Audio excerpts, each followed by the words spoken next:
pessoal, boa noite. Vou dar prosseguimento no nosso estudo das patologias da coluna vertebral. Hoje eu vou falar do tratamento das fraturas toracolombares e pincelar um pouco sobre sacral também.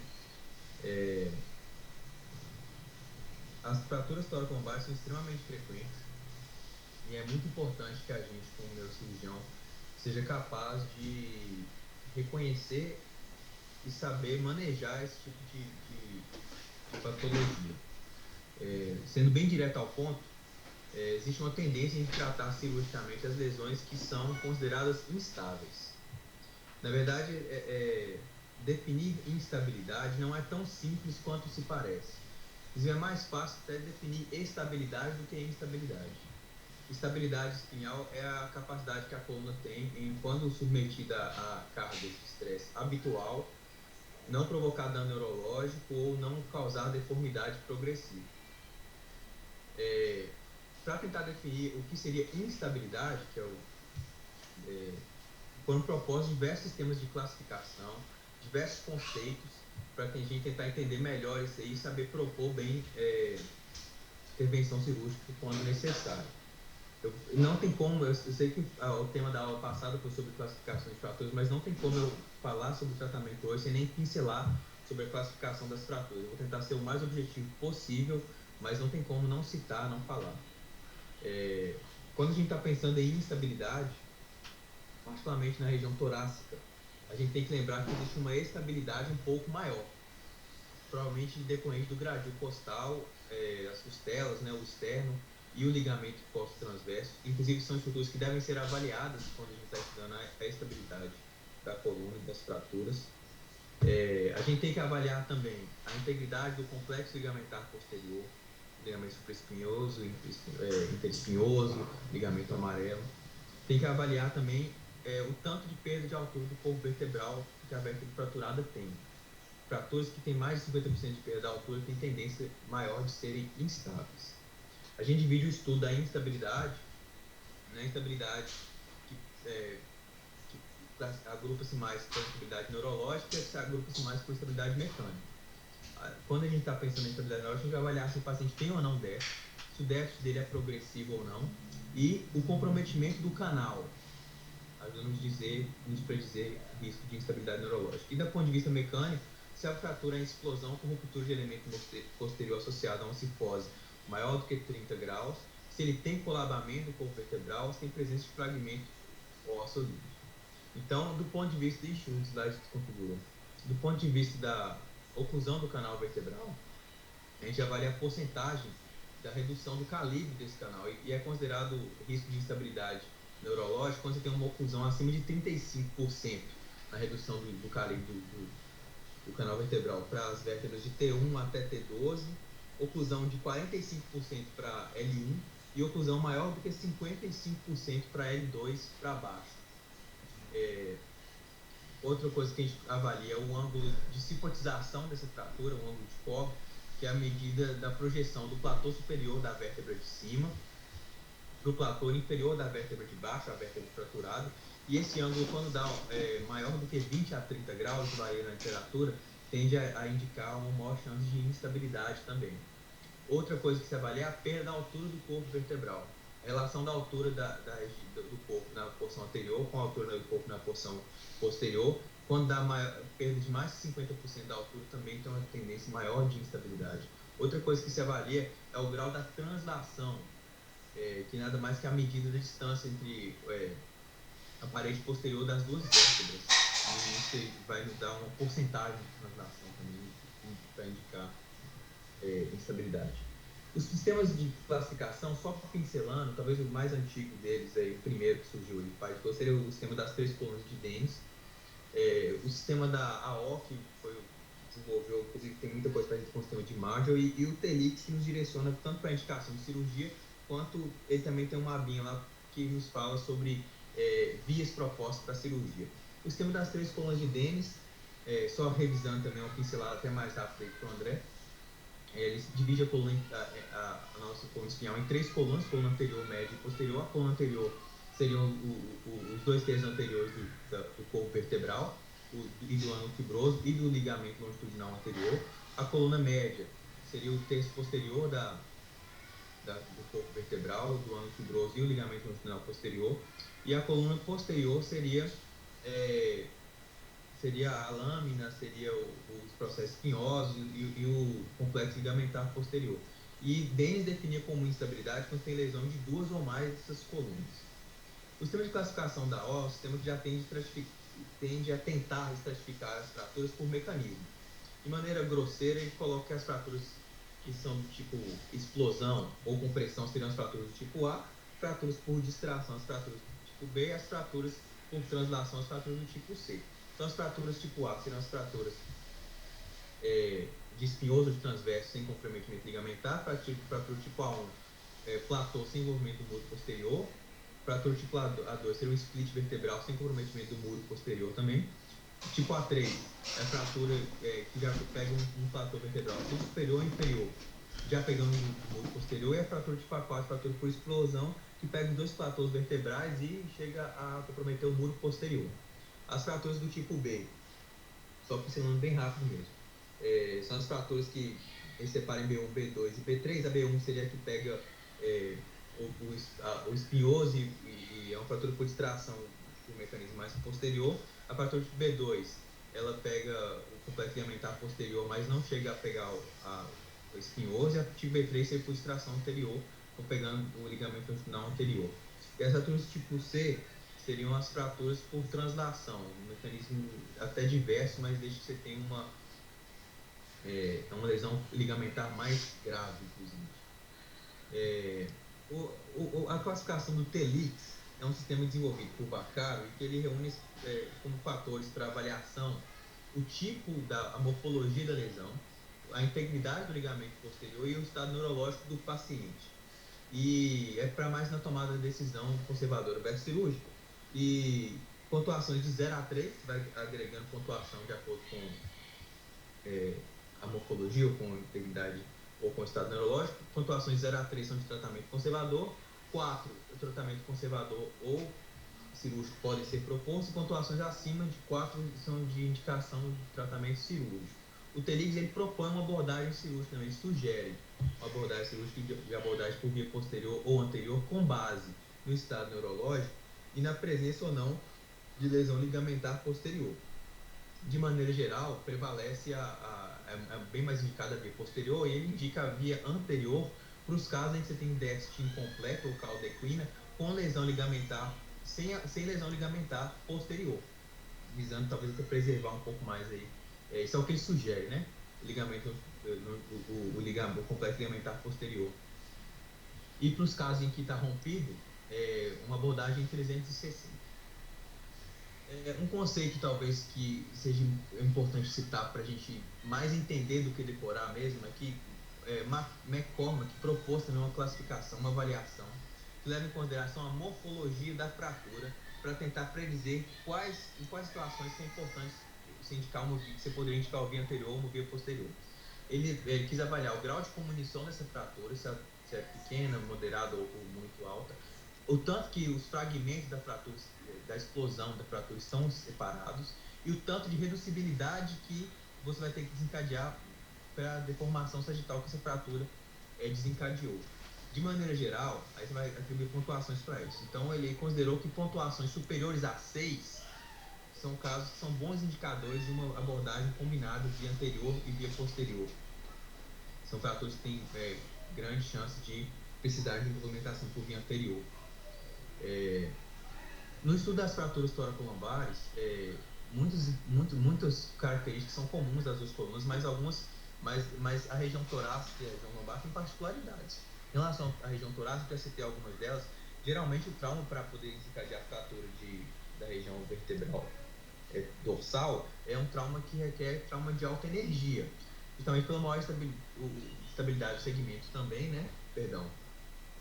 Tem um gradil costal, e porque já tem uma cifose natural também em flexão da coluna dorsal. Em compensação, o canal vertebral torácico ele tem um diâmetro menor, portanto, você tolera menos compressões desse canal, e você tem um teórico maior risco de lesão pelo suprimento sanguíneo na região torácica ser um pouco reduzido. Em relação às particularidades da região lombossácra, as fraturas são um pouco menos frequentes. Isso talvez pela postura lordótica da região. Os artigos que eu vi, inclusive, cita que reduziu drasticamente a incidência de fraturas nessa região com o advento do cinto em 3 pontos. E um adendo interessante é que a gente tem que ter um grau de suspeição para lesão neurológica desse tipo de fraturas, porque fraturas por explosão do corpo e da lâmina, eles podem causar aprisionamento das raízes e geralmente você não consegue identificar tão facilmente na tomografia. Você tem que ter suspeição disso também. Quando a gente vai propor um tratamento para fratura tóraco-lombar, tem que ter 5 objetivos em mente. Tem que prevenir a deteriorização neurológica secundária. Você vai buscar estabilizar a coluna desse paciente, restaurar o alinhamento anatômico, facilitar a mobilização precoce desse paciente e minimizar a dor e a deformidade causadas pela fratura. Em relação ao manejo não cirúrgico, a maioria dos casos, na verdade, das fraturas são não cirúrgicos e são bem indicados o manejo não cirúrgico para pacientes neurologicamente intactos, pacientes que têm fratura por compressão ou explosão, sem comprometimento importante do canal, sem neurológico, né? Pacientes que têm o complexo ligamentar posterior íntegro e pacientes que têm deformidade sagital inferior a 25 graus. Então, de forma geral, são fraturas tipo A, exceto A4, que é um pouco mais polêmico, tendendo a indicação de cirurgia, principalmente se não forem observadas outras fraturas em vértebras adjacentes. Isso é relevante também. Em relação ao manejo conservador, é importante destacar, na verdade, que manejar conservadoramente não é sinônimo de não acompanhar esse paciente. Muito pelo contrário, tem que ter um acompanhamento de perto dele. Você conseguir reavaliar sempre a integridade do complexo ligamentar. Você pode propor a utilização de órteses e o acompanhamento de perto vai te permitir, inclusive, eventualmente ter que indicar algumas indicações extraprotocolares para alguns pacientes. Pacientes que evoluindo com dor intratável, que tiverem falha do tratamento conservador, eventualmente alguns politraumatizados também. Em relação ao manejo cirúrgico, na verdade não há um consenso ainda em relação ao quão cedo a cirurgia deve ser realizada. O próprio Vaccaro já conduziu alguns estudos tentando comparar o desfecho neurológico com abordagem com menos de 72 horas para abordagem com mais de 5 dias do trauma, e na verdade não teve muita confusão de benefício. Alguns outros meta-análises comparando a abordagem com menos de 24 horas para abordagem com mais de 24 horas, evidenciaram alguns desfechos superiores, mas pelo que eu vi não falou tão bem se é relacionado não só a neurológico, como relacionado com talvez mobilização precoce desse paciente, menor chance de infecção secundária, essas coisas. Para o paciente que tem déficit neurológico incompleto ou progressivo, é prudente realizar uma descompressão e uma estabilização com urgência.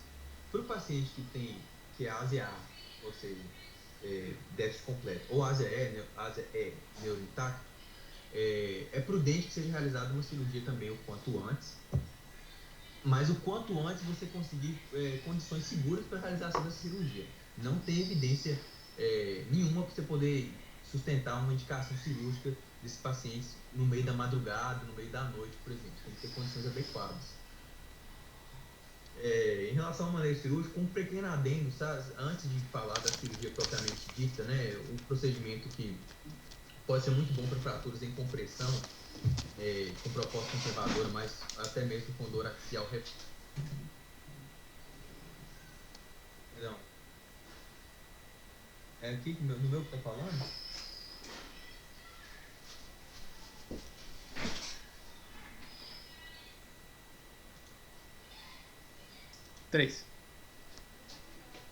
Então, em relação ao manejo cirúrgico, pode ser muito bom, não da cirurgia propriamente dito, mas para alguns casos de fratura de compressão, com proposta conservadora, o paciente que estiver com dor axial refratária, você pode propor uma vertebroplastia ou uma cifoplastia.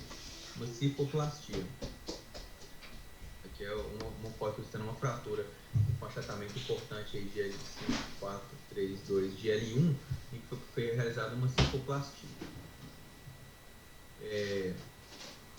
Então, o manejo cirúrgico. Então, assim, a via posterior, ela é preferida pela maioria dos cirurgiões e ela, de fato, resolve a maioria dos casos. A ideia dela é de propor um ponto de fixação cranial e caudal para você poder distribuir a carga axial desse paciente. E certo grau de redução da fratura pode ser atingido quando você combina a redução postural e no posicionamento do paciente para a cirurgia. E para os casos em que não tiver lesão do ligamento posterior, você pode fazer até alinhamento taxia intraoperatório, sabe? Isso não é indicado para lesões tipo B1 ou B2 ou C, isso é contraindicado na verdade, mas para lesões tipo A ou B3, se você for fazer via posterior, você pode fazer ligamento taxia intraoperatório, que é uma ideia, na verdade, de retornar o posicionamento ósseo pelo realinhamento intraoperatório. A via posterior, a fixação é com um parafuso pedicular, que é uma técnica segura, bem conhecida e eficiente. Alguns autores propõem a utilização de um parafuso intermediário, que seria um parafuso menor passado no pedículo da vértebra fraturada. E advogando que isso, na verdade, seria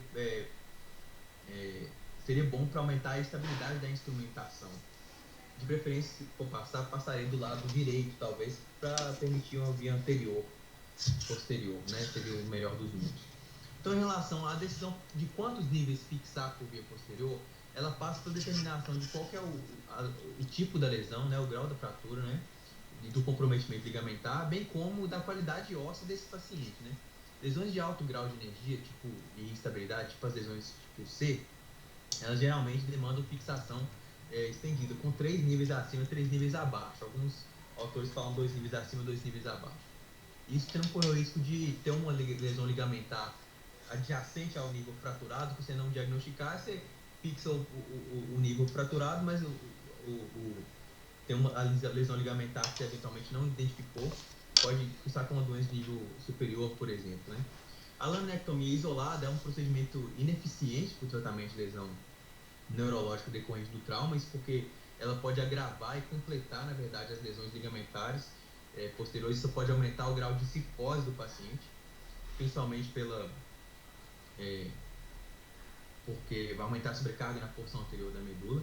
E uma outra possibilidade que o via posterior nos dá é que ela nos permite remover fragmentos paramedianos. Remover fragmento mediano fica mais difícil, mas alguns fragmentos paramedianos você consegue remover pela via posterior. A via anterior, né? Na verdade, cerca de 80% da carga axial que a nossa coluna recebe vai na coluna anterior, de fato. Então, se tiver uma lesão significativa, que alguns autores advogam, uma lesão significativa da coluna anterior, é possível que uma fixação apenas por via posterior pode desencadear uma sobrecarga importante na instrumentação, com o risco de até quebra do material, por exemplo. Para a utilização da via posterior isolada, são bem indicados os casos de fratura com explosão vertebral tipo A3 ou A4, que tem presença de canal, de fragmento no canal bem anterior e que tem déficit neurológico incompleto, sabe?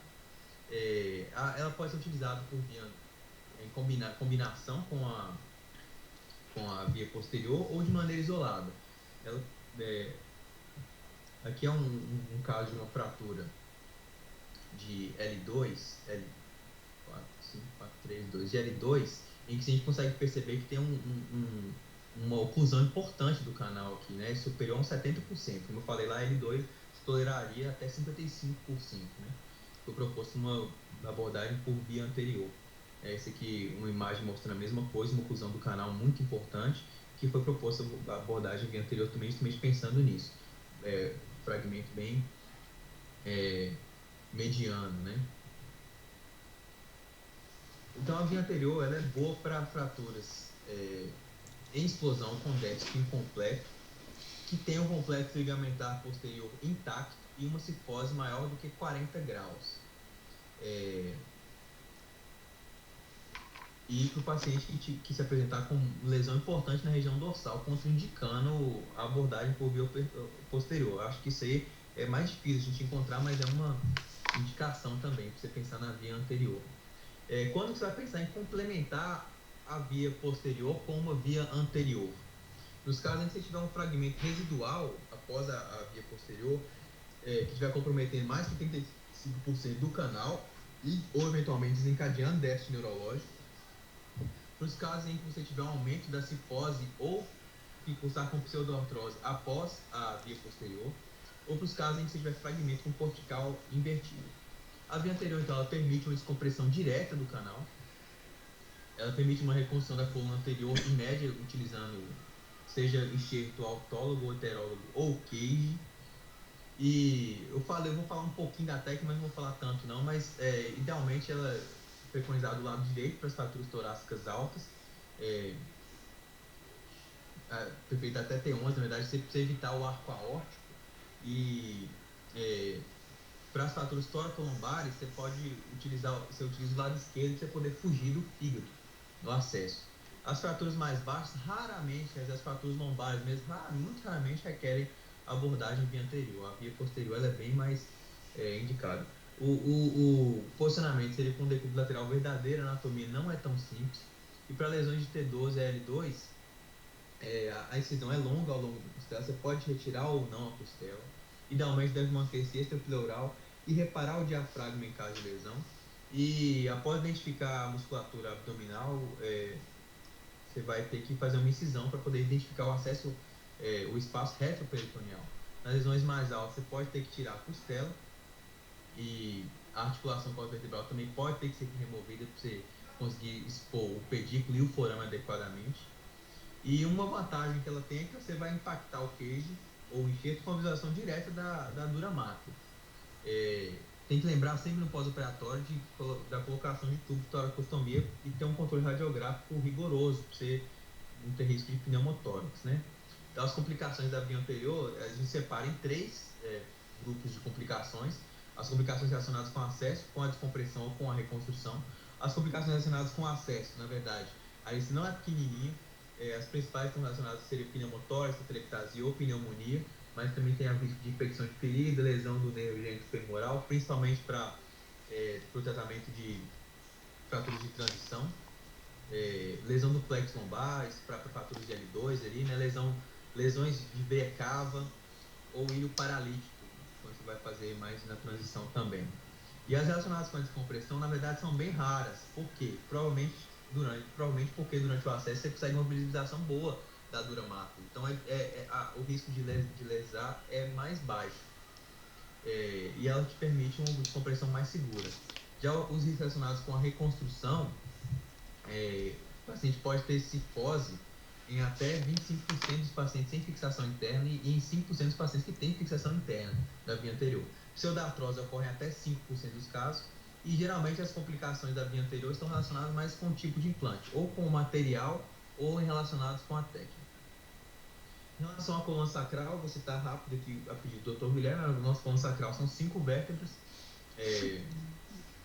a fusão são fundidas, né? A fusão completa acontece em torno dos 25 a 30 anos. E o tratamento da maioria das fraturas sacrais, na verdade, ele é conservador. Isso porque tem altas taxas de fusão, na verdade, sem cirurgia, e é uma cirurgia difícil, que tem altas taxas também de sangramento epidural e de lesão de dura. A classificação das fraturas é uma classificação de Dennis, que separou em 3 zonas. A primeira zona, que seriam as fraturas mais laterais, aos forames sacrais. A zona 2 seriam as fraturas na topografia foraminal mesmo, e a zona 3 seriam as fraturas mais de corpo. E o risco de lesão neurológica ele aumenta conforme mais mediano forem as lesões. Existe uma classificação de Roy-Camille também, que é, na verdade, com base numa visão sagital aqui do tanto que o fragmento está deslocado. Tipo 1, tipo 2, tipo 3, tipo 4, sendo que no tipo 4 você tem uma diminuição do corpo. Existe uma fratura também, classificação também proposta, tipo A, B e C, que seria fratura longitudinal, uma fratura transversa, uma fratura oblíqua ou uma fratura transversa. E a fratura da O-spine, que a gente até comentou com ela aqui hoje, que ela separa de A, B e C, sendo C a fratura as mais instáveis e B as menos estáveis. Tipo A, as fraturas coxígeas mais baixas. As tipo B são as posteriores, que já tem um certo grau de instabilidade, envolvendo o canal espinhal central, ou então transalares. E as tipo C, que são as fraturas que aí tem em U, a fratura em H, que a gente comentou lá hoje, são as fraturas com maior risco de instabilidade. Só passando mais isso aqui mesmo. Da mesma forma que para a fratura toracolombar, as fraturas da coluna sacral, o tratamento, a cirurgia vai visar se atingir uma mobilização precoce, corrigir essa fratura que pode predispor a uma dor crônica ou uma compressão de raízes. vai tentar restaurar o equilíbrio sagital e impedir que aconteça uma hiperlordose compensatória da coluna lombar. As técnicas propostas são três grupos principais de técnicas. De maneira geral, assim, osteossíntese direta no sacro, estabilização do anel pélvico posterior, ou então uma fixação lombo-pélvica. O parafuso de sacroiliaco, na verdade, e a placa transilíaca são os mais realizados, são realizados sob fluoroscopia direta. Então, o parafuso sacroiliaco é uma das técnicas mais descritas e ela é bem indicada para fraturas transversas e verticais, né, que eu mostrei aqui, as transversas e as verticais. A ideia de você conseguir, você passa um parafuso na linha de inserção, idealmente perpendicular ao ilho, ela deve atravessar a articulação sacroiliaca e permanecer no corpo da asa sacral, né? Atravessar a asa do sacro e permanecer próximo do forame de S1, na verdade, e distal ao disco de L5-S1. Então a ideia é você entrar com ela aqui e fazer essa fixação aqui, tá vendo? Entrando perpendicular. Esse aqui é um raio-x de uma lesão sacral que eu cometendo a topografia dos forames e aqui um parafuso sacroiliaco. Existe também proposta de fixação ilíaca com fundação em 4 parafusos. É bom para fraturas oblíquas ou verticais com envolvimento da junção lombosacral, que aqui você consegue ver uma fratura vertical que a junção lombosacral está comprometida, você vai ter que fixar região lombosacra e a fixação em 4 parafusos de ilíaco aqui. Outras técnicas descritas também, tem essa banda de tensão adicionada ao parafuso sacroiliaco, você vai juntar essas duas asas aqui. Daniel, e também tem essa possibilidade de 2 parafusos de tensão. Diminui muito o volume. E vai ver o YouTube, não fica mexendo com essas coisas não. Quando toco no bar, elas são altamente prevalentes. O diagnóstico vai envolver uma lesão, uma suspensão elevada para os traumas de muita energia. E a maioria deles é tratamento passivo de tratamento conservador, principalmente para as lesões do tipo A. A avaliação vai buscar identificar sinais de instabilidade mecânica ou neurológica para propor tratamento. E os sistemas de classificação, eles são importantes para direcionar a sua terapêutica, tanto para indicação de cirurgia quanto para via idealmente utilizada. A tomografia é muito boa para você avaliar as relações ósseas, você avaliar a fratura, a morfologia dessa fratura, e a ressonância tem um valor muito grande para você identificar o grau de oclusão do canal e a integridade do complexo ligamentar posterior, né? As lesões tipo B e C são lesões de maior grau de instabilidade, demandam estabilização. E as indicações absolutas, você não tem por onde correr mesmo. Os casos que você tiver fratura com o movimento das 3 colunas de Dennis, né? O paciente tiver fratura com déficit progressivo identificado, cifoses maior do que 30 graus, ou comprometimento do canal com déficit neurológico. A via posterior é a principal e a mais utilizada. A via anterior, ela pode ser indicada para complementar a via posterior para os casos em que você identificar que a morfologia da fratura tem uma alta chance de não conseguir ser estabilizada só com a via posterior.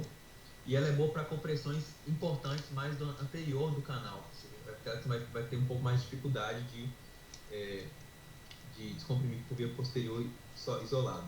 E é importante para a gente, como cirurgião, saber quando indicar e quando aplicar adequadamente as diferentes técnicas, né? A técnica por via anterior, ela é a técnica assim, aberta, é uma técnica agressiva e mais difícil da gente utilizar. A via posterior a gente utiliza com mais rotineiramente, né?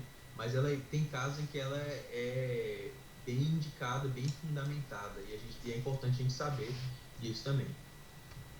Eu usei como referência assim, 3 livros, esse livro do Baccaro, esses 2 livros do Baccaro e o Tratado de Neurocirurgia, e acabei usando 3 artigos que o próprio Dr. Guilherme me entregou, me passou, e eu posso passar para vocês também, só sobre a abordagem via anterior,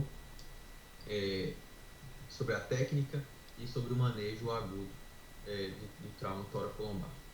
Essas são as minhas referências, e qualquer dúvida a mais, aí estamos aí. Obrigado.